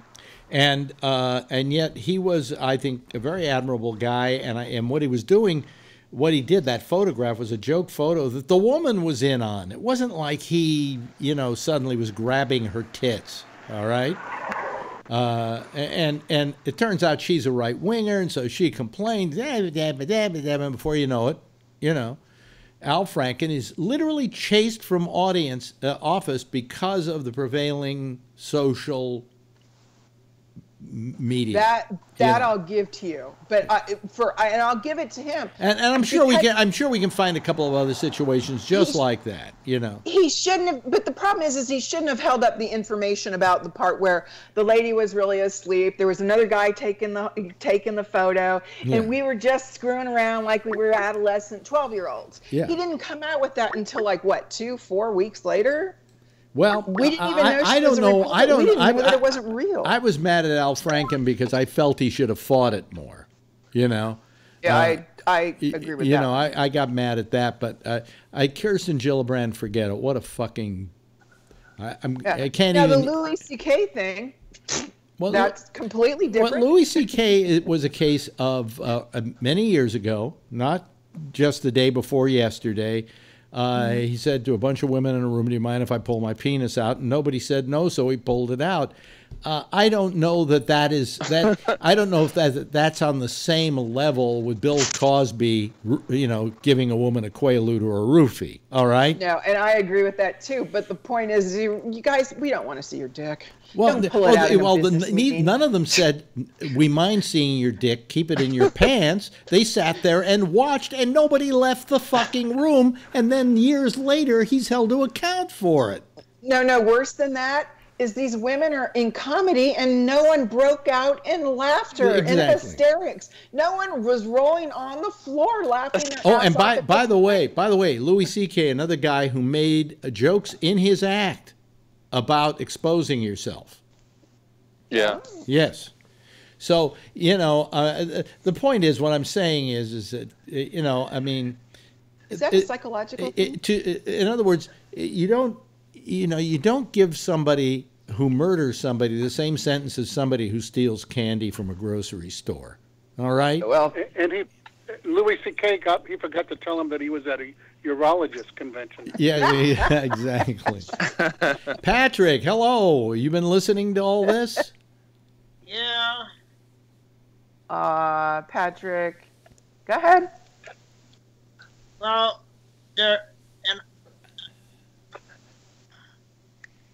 I don't mean this as a bad word. I can't think of another word to use. But the dumbest statement that I heard, and I don't remember who said it, was that it should be only women allowed to vote on sex discrimination or harassment. Because I think we're forgetting that there are men that are also raped and sexually harassed. And I think once we start categorizing or compartmentalizing voting, then what subjects are only men allowed to vote on? And then we're back to when women were doing one thing and men were doing the other, and then this whole equality thing is done. Then we're going to put the blacks in this place and the Hispanics in this place because it's only a black issue. Only black people should vote on it. Hey, Patrick, this is Tim, and I'm the one that said that, but I was being facetious because white men had made all the rules all these years, and I don't think they should make rules over women, which is what they've been trying to do. And I think it would be over for a temporary period of time. If it's a women victim, the women should vote on it. If it's a men victim crime, the men should vote on it. That's all I was saying. Well, that's never going to work because that's just. But the men have been making the rules for the last 200 years. Oh shit! Now we change it. We've got men and women making rules in Congress. We can't keep going back to the fucking past. You know, I was There's not very many. okay. Women are not represented properly in Congress. Hold a We only second. have Hold like on a 5. second. That is Only Let like me- 5. hold on a second. I was thinking about this the other day, and I was going to bring it up, but I didn't know exactly in what context to bring it up, and now might be a good time to do it. Throughout history, who has run history?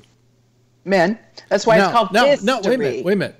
Now, Not herstory. Well, herstory would come be... on, Gloria, stop. You know, herstory would be a stupid term. But my question is, why is that? Is it because we suppressed people, or is it just men are so aggressive as by nature that they're the ones that take leadership positions?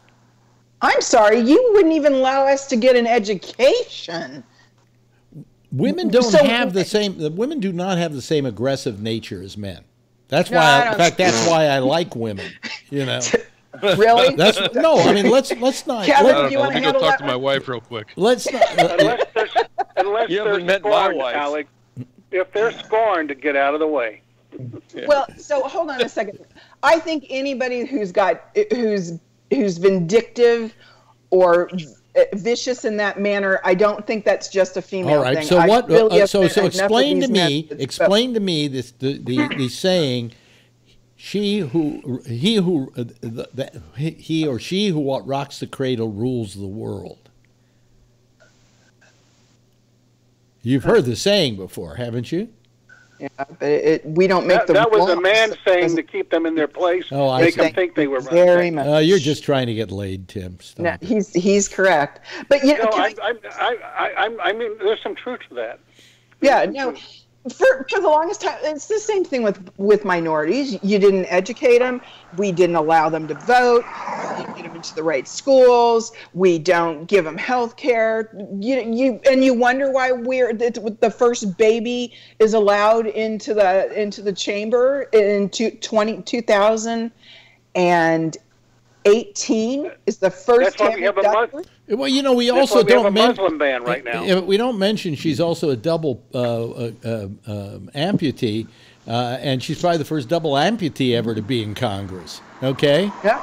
Okay. So you know, but because she was the first mother, that was a big deal. Yes, Patrick. All right, and then, you know, you bring up history, right? Well, people have been suppressed throughout different societies in different countries on different fucking continents, not just here. You Sure. go to Africa, and you've got all sorts of bullshit going on between tribes. You had the same thing here in the United States between native people, where you had different bands that were fighting different bands for land and whatever else. And, you know, the thing is, to keep bitching about history and going back, we've changed history. We've moved ahead. It may not be perfect, but we're moving in the right direction. There are women in Congress. There are women that have run for president and legitimately run. You know, it's yet not perfect, but Jesus fucking Christ. I mean, you know, not everything moves at the speed of light. Yeah, but see, that's not okay. So let's talk about the black guy who got kicked out of Starbucks. When did we free black people and give them the right to vote? 150 years ago. So he can't even buy a cup of coffee because it's okay that the bitch behind the manager's shirt is racist, and it's okay. And that just happened this week. So it's like you're saying we came far, but we're not even close to where we ought to be. Renee, you're taking just little incidences like that are being addressed. My understanding is Starbucks has addressed that. So True, but that was last week. So as you say that we've come far, I'm like, a black man can't even buy a cup of coffee. Let me. you know, let's go to what Jack said last night, that humanity in and of itself is terrible, but there's individuals that are good. And what you're doing is you're painting, you know, you're taking everything with humanity, and that's true, but you've also got very good people, a lot of good people, and you've got individual assholes within society. Yeah. And you can't paint everybody with the same brush. Also, you know, we take something like the incident at Starbucks, which was not an incident of Starbucks policy. Okay? True. It was an incident in which somebody who was working at Starbucks made a very bad decision. All right?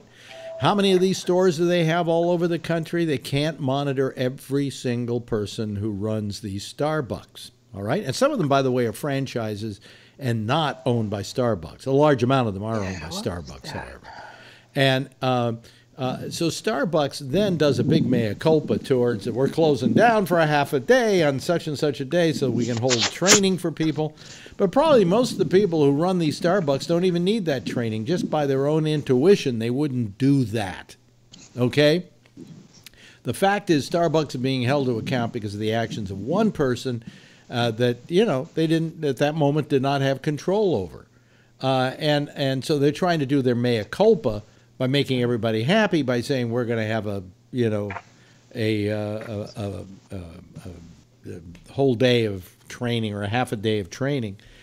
But they just tried to keep the problem under control. They did all the right things. They did all the right things, but I don't even think they had to go that far. But they went that far to keep the public happy. You know? Well, Starbucks is worldwide. If somebody doesn't feel comfortable going into a Starbucks, with the continent of most of Europe, you know, it's just you can't have that running around. Starbucks also has. You got wind problems there. Okay, let me turn it off. Ray, okay. We're getting I'll turn it off. Nice view of your walk, though, today. You know, that Starbucks it does pretty good by their people. You know, they give them, I think they have, pay them okay, and they give them health insurance, and they give them college tuitions and things like that. You know, they're a very kind of moral company, and to simply try and assail them for one incident in one store by one person is, I think, unreasonable. Okay. I have no problem, and they corrected it graciously and quickly, and they addressed it, and I hope that makes the people that were shit on feel fine. I hope they're okay with what happened, and if they're okay with what happened, then I'm okay with what happened. Well, I thought Starbucks did it responsibly. They were very good at the way they handled it. You know, they in fact should be the textbook for how to handle a situation like that. Did you hear that Subway is closing 500 United States locations? Well, good. That means less bad sandwiches. 500? That's a lot of closures. Yeah. Why are they closing? I'm trying to find out if they were franchisees. There's no technology I can think of that's putting them out of work. You know, Subway restaurants are owned 100% by franchise owners. Right. So they're putting, wow, boy, I don't want to be on the other end of that. Those poor people are going to lose a lot of money. Well, what about the franchise owners? Don't they get to keep their franchises? Well, if you're closing the shop, what is exactly are you keeping? What did I see? There's a place in Alaska where there's a guy who has the one Blockbuster that's left in the United States. No. Yes. How did he do that? And somehow he keeps it going by buying videotapes or DVDs and stuff like that. We should just send him all of ours. Well, I think, what was it? John Oliver did something for them. He bought up a bunch of like movie memorabilia and props and sent it to them so they could have it at their store so that they would make their store more valuable. That's a great idea. Yeah. But a lot of these things, you know, I mean, Netflix, there aren't any more. Does Netflix still mail you movies? I think they still do that. Mm-hmm. Because it's not the major part of their revenue. They tried to stop it, and some people complained. They actually liked getting these things in the mail. Well, think about moms. This is a wonderful thing for a mom. Yeah. You go online, you go do whatever, and go work with the kids, and the movies just show up. By the way, we're at home with Ray Renati, who's probably, you know, there's his kitchen. Is dinner ready, Ray, or has it? You've already had dinner already? No, it's ready now. It's ready. Hi, Mrs. Ray Renati. Hello. They're saying hello to you. Ms. Renata. they don't like it. Well, no, she said, "Go away, get the camera out of my face. I'm wearing a hoodie," is what she said, right? Yeah. And that's the computer you usually call us from, right? What? That's the computer you usually call us from, right? No, this is my phone. No, but I'm saying what you're showing us is the computer. Oh yeah, yes, that's my computer. Yeah, that was my computer. Because that's the shot we normally have of you. Yeah, there's my computer. There's my mic. Yeah. Yes, Patrick. I want to thank Ray from the bottom of my heart for allowing me to walk again for the first time in 15 years. Watching him. What did I do? By watching him, yeah. It's like playing the game Sims. Yeah. Yeah. It's Yeah, exactly. Yeah. So Ray is Patrick's avatar. That's Sorry, right. Jeff. That's right. Yes, Jeff. You have your hand up.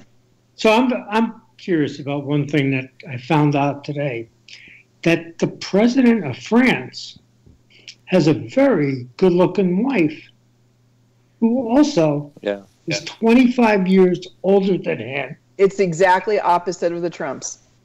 And he used to be the student, and she was the teacher. Ooh.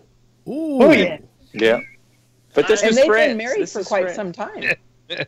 This is what, like 15 years into their marriage already? Yeah. Huh? Yeah, Don't they change every other weekend, though? No, that's Donald. Who'll be the teacher? By the way, Donald today may have nailed the coffin shut. He was on that airplane and he said, "I know Cohn. He's a friend of mine, but I've never had anything to do with him. Nothing to do with Stormy Daniels or any of that deal." Right? Today on Fox and Friends, he says, "Well, I never used Michael Cohn for anything except he's working on that Stormy Daniels thing." I can tell you why, Alex. Do you want to know why? Why? Think about it. What else happened? I think it's Giuliani. I think Giuliani wants him to step back and throw Cohen under the bus because they can't save both of them. This wasn't throwing him under the bus. This was Trump throwing himself under the bus. Yeah, he had a pretty good rant on Cohen Fox. under the bus because he said Cohen was not his attorney. That he said he was his attorney. He did small stuff for him. He said, and he said, and he's doing that Stormy Daniels thing, or he was involved. Yeah, and he had a whole slew of attorneys. Nice. Yeah, he was all over the place this morning on Fox. Today he nailed his coffin shut with that statement. Yes, Patrick. Maybe he meant that Cohen was nailing Stormy Daniels. What? But boom, we need a toilet flush thingy or some sound effect for that. That was good. Well, we'd have to have Phil for that, and it's a Phil-free night. So. As a final act, Michael Cohen paid all the jurors. I heard the Stormy Daniels. What? Yeah. What'd you say, Ray? Ray, what were you saying? I heard that, Alex. I heard Trump say that, and he said it in such a way as though it was like a bunch of bullshit or something like that. No, he's handling that Stormy. He's Daniels handling that Stormy Daniels or something like that. Yeah. So I mean, as if it was. But he shouldn't have said nothing. When the impeachment comes, those tapes at Fox are going to get played back. You can bet your life on that. Well, they used it in court already. The prosecutors used it in court within an hour of him saying that. What an idiot. That's why they have a special master, because they said very little of the material they've got is client protected. There's not privileged conversations because it's mostly business, and he had little to do with Trump as far as legal stuff. Yeah. It was all business stuff. Right. Stormy Daniels stuff is not necessarily legal stuff. It's business. Right. Now, as a final act, Michael Cohen was caught paying each of the jurors in the Bill Cosby trial $130,000 apiece, so they could get the scandals of Trump off the news for most of the day. Okay. Is that that true? was a good one. But that's who said that? Oh. Well, I turn on all they had. That prosecutor in Bill Cosby was on for an hour. No, see, he's only allowed one conspiracy theory a night, and on this show. So if you like his conspiracy theories, you have to meet us over on Jack and Amy's show because he's allowed to run free. Okay. It's called a joke, not a conspiracy theory. It was good. Well, it was said very. Let's talk about Candyman. Candyman? Talk about. Oh yeah, Randy Jackson bailed out. No, you know what he was handed? Nobody's going to stay on as White House doctor. Do you know what he hands out? He hands out Ambien, which we know can make you kind of loony. I heard what that. else he hands out? No. Provigil, which is like Ritalin. And of course, the other story is, well, Trump may be taking a Ritalin before he does his rallies. Oh, that makes sense. Well, that'll That keep him from explains snorting it. it up, won't it? Yeah, he might have. I think he had a You know, Ritalin this morning, man. That guy was off the wall. He's got to be. Who It's was like can't that press believe this conference. He was off the wall. who was Elvis's doctor? Doctor, what's his name? Who used to give him all the pills and everything? I figure that if he were alive today, Trump would make him a Surgeon head of- General. It's good. You know who he should make Secretary of the VA? McMaster. He'd be perfect. Yeah. McMaster should come back, and he could handle the VA. Yeah. Well, and you honestly believe that Trump's going to do something nice with McMaster, right? He's not going to Well, do it his time. I think there's a human in there somewhere. Maybe I'm being A overly human hopeful. and where? In Trump? There's not. Yeah. No. Not a. You He saw. doesn't he even care about would- his wife. But he doesn't even care about his wife's birthday. He doesn't care about his wife.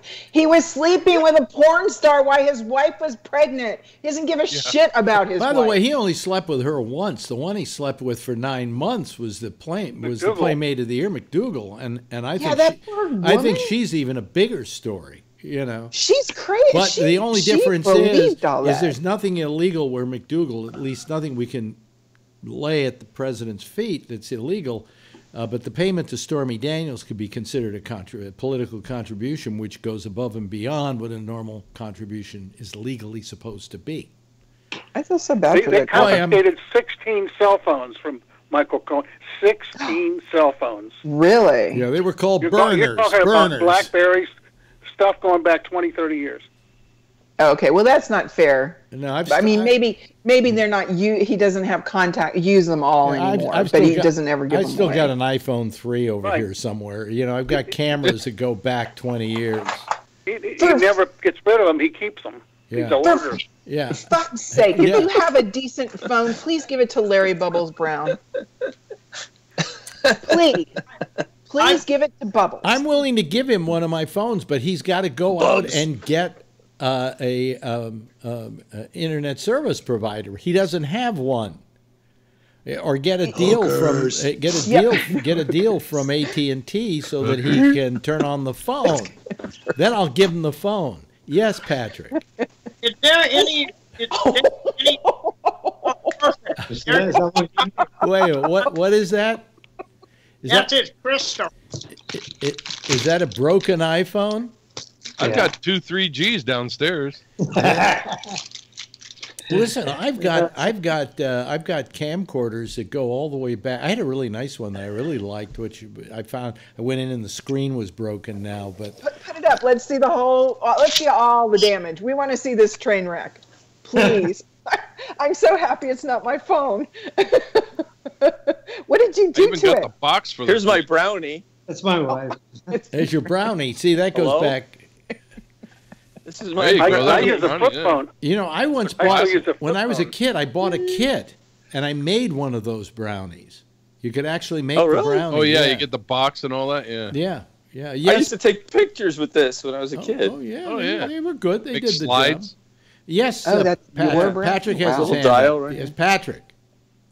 Has Bubbles ever explained why he doesn't have internet access or why he hasn't gotten a provider? I mean, he got a telephone. right? Bottom line, and I'll ask him next time I talk to him to explain it a little further, but I think he's just never cared. It's like you got to realize there are people in this world that don't care whether they have an iPhone or not. You don't need an iPhone. I mean, You just need a phone. Connection. Dial up to even check. Yeah. Well, he has dial-up I don't- service, and he has dial-up internet connection that goes. My brother had that for the longest time, and he finally got Infinity, and he says, "Yeah, they got like this 100 megabit thing, and everything pops just like that. It just fires right up." I go, "I've been telling you that for 5 years, for Christ's sake." I'll tell you, I was always into technology, but the day that I went from dial-up to a fast line, I had to get used to the idea that my internet was always on. Yeah. I had to get with that concept. I mean, doesn't it ever go off? No, it's always on. It's always there. What? It's always I don't there. have to wait for the dee-doo-doo-doo-doo-doo-doo. Right. Oh, God. Now I they hated stole that. your identity, Alex. Yeah. So anyway, I went right from I have dial to up go, to everybody. you went from fiber optic. Bye. Oh, Good night, Ray. Oh, Ray's going. Ray's About to die. We got. Okay, see y'all later. Okay. Bye. See you tomorrow. It lasted long enough. It's almost just to make it to 2 Okay. minutes before the show is off. Oh, I can wait 2 minutes. Oh, okay. And then recharge that damn phone. Yeah. Yeah. So anyway, thanks for the walk, by the way, Ray. That was very nice and Oh, pleasant. you're welcome. And it's the most exercise that Patrick's gotten in years. So. And me. Yeah, it's like That's not true. Patrick goes out doing his workout all the time, Yeah. often. But, I mean, but not Yeah. walk. I mean, Oh. I was actually able to walk, and I should have called in earlier, but I wasn't able because I could have had like a longer walk. But 20 minutes was good. 20 minutes, 15 years, I'm happy. My legs are kind of getting weak, so I got to start doing some walking because I this winter just made me too. What can I call it? Who has a drone that they can fly?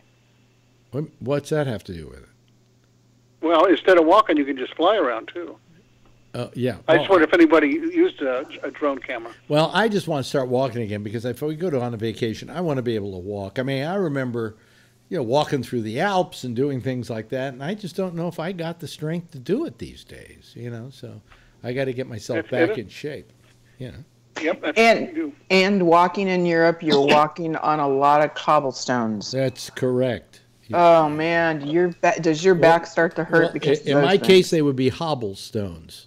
Hobblestones. There's Wobbles. Dr. Ronnie with you, Alex. Yeah. There's our theme song, our very popular, well-known theme song. And I thank everybody for listening tonight because I know we had a lot of people listening. They like hearing Renee and I argue. I love her dearly, but, Good night, Gracie. she's a sexist pig. What can Good I night, say? She's the Phil Meyer with other parts. Ew, gross. Yeah. Well, at least neither one of us have a prostate, so. Yeah, that's true. You have a lot in common now. Yes, Jeff, thank you, Ray. Boy, I hear the play is just spectacular, and I'm so happy for you. And I'm glad you're back again. We missed you. We absolutely missed you. And I think he's frozen now. I think he froze. He won't be here tomorrow. Okay, but I I froze. I know. Yeah, but I don't know you won't be here tomorrow. But when you're not doing stuff, please call us. We love having you on. Tim, I will. Thanks. Tim, thank you. Renee, thank you. Of course, Kevin, thank you a lot. And of course, Patrick, always a pleasure. Break a leg, Ray. Yeah. Thank you. I'm Alex Bennett, and all of these people here are going to do a big wave goodbye now. Okay, wave goodbye to them. There we go. Okay, thanks, people. Anyway, that's it for tonight. I'm Alex Bennett. Somebody said I got a gut. I don't have a gut anymore, do I? Look, I don't have a gut. I'm a skinny mini. That's what it's all about. Oh, wait a minute. I got to hang up on these people. Otherwise, they'll be seeing each other still, and they can still talk to each other. And when they talk to each other and I'm not part of it, they probably talk about me. Let me see. Okay, we'd be disconnected if you want to go offline. Yes, I do. And then I want to Yeah, I went offline. What? Oh, there we go. There we go. Okay. Yeah, I got so much to do here and still try and do a radio show. Or not radio, this is internet. What am I saying? I'm old-fashioned. Anyway, that's it for me. I'm through for tonight. Tomorrow, just next is Jack and Amy, and at 1 o'clock it's Connections. Tomorrow night, 9:30, Damian Chaplin will be here, and then tomorrow night, I guess Girlfriend will be here. And in the meantime, if you see her, tell her I love her. Okay, good night, everybody.